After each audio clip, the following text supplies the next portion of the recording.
House to Home, presented by RE/MAX Diamond Realty.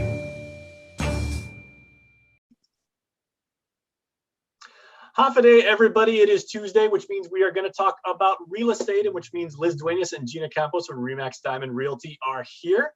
And ladies, half a day to both of you so far. Half a day. Hope you're having a good, productive, positive, and profitable day. The 3 Ps. It's always positive. There. Well, we have some very positive people with us today. Some guests, Jesse Cruz and Sherry Mendiola, and they're going to very generously share their experience with us about filing papers relative to real estate. So half a day to you both, and welcome to the show. Half a day. Half a day. All right. Jesse, Jason, we wanted to have them on board so that they can talk about documentation in terms of land management, what the requirements are, because sometimes people take a document down and they just file it thinking, okay, it solves the problem. It now makes me the new owner of this property. And if the documentation isn't filled out correctly or the correct verbiage is in place, then later when they try to sell the property, it's more complicated and it doesn't solve the problem. So we figured let's let these experts talk about what they do with land management and what paperwork is required.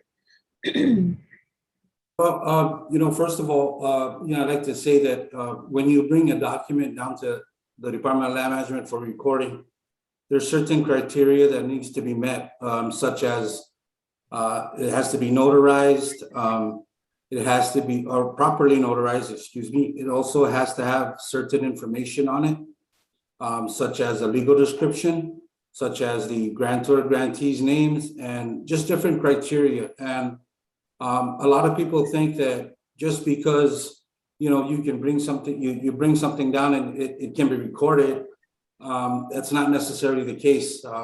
Depending on what type of instrument, and also the information on the instrument to be filed of record. So again, it's very important that before you file any documentation, you make sure that you have all the necessary requirements from the Department of Land Management to record the instrument. Hey, Jesse, I have a question. Can I call down there, tell them, and I could tell them what I want to record, and they'll give me a checklist of what I should bring down with me? Yes, ma'am. If you want, I can even give you the contact information. Okay. If you want, I can give you the number right now. If you want, I can email it to you, and I can give you the recorder's direct line. Okay, I think some of the people watching may have a need for that, because it's amazing how often people do call us and say they want to record some documents. Now, in the past, what we have done is we've said, hey, bring it over to our office. We're going to ask the escrow company to take a look at it, and perhaps they can assist us. And oftentimes the escrow companies come back and said, you guys need to change this, you need to do this, you need to do that. But if somebody just wanted to, it's good to know that if they just wanted to record it at land management, that there is somebody they can call to say, this is what I want to record. Could you give me a checklist of what I should bring with me, right? Yes, that's absolutely right. Okay, great. It's good to know. Yeah, and when you guys talk about the legal description, I think from what I understand and working with you guys, that the legal description cannot just say lot number 1, block 3, tract block, and then just that. From my experience with you guys, I've seen that it has to be a legal description, which is usually like a paragraph. Right. Because it contains the history of that lot, right? And there's specific verbiage in that paragraph that is necessary, correct? Yes, the actual information on the legal description states the lot number of the property. It also states the information regarding the last recorded map or final survey, the area of the property, as well as the last certificate of title number issued to that particular lot. If it's not a lot number, it could be a condominium or apartment number. They'll have an exhibit that states apartment number 101, Aposento Gardens, or apartment 12A in Villa Canton Tassi, would be a description of that as well. So Just mind you that the information that you provide on the document is the information that they're gonna file against it once it's recorded. Yeah, Sherry, you were going to say something. Sorry, I interrupted Yeah, Oh, you. I'm sorry. no.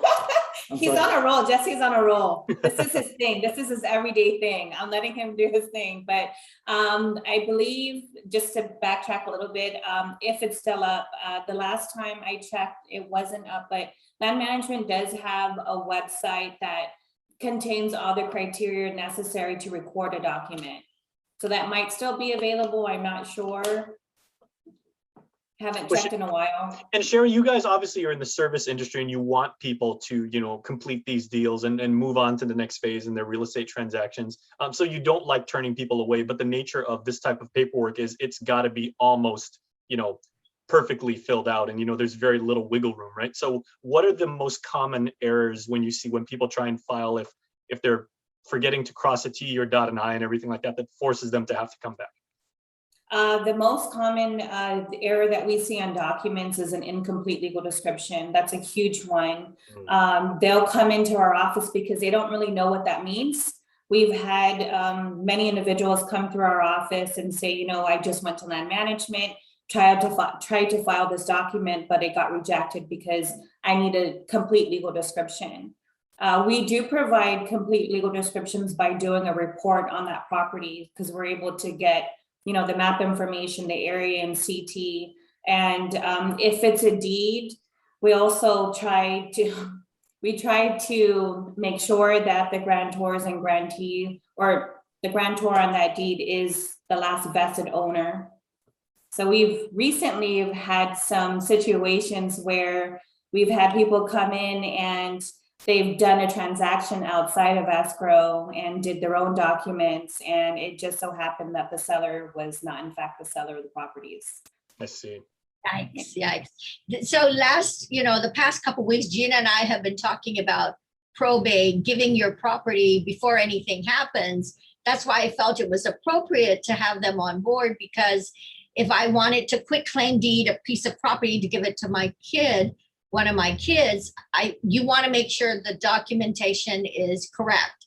And that's where these guys can talk about, you know, like they say, the pitfalls where they recorded a quit claim deed, but the legal description was incomplete.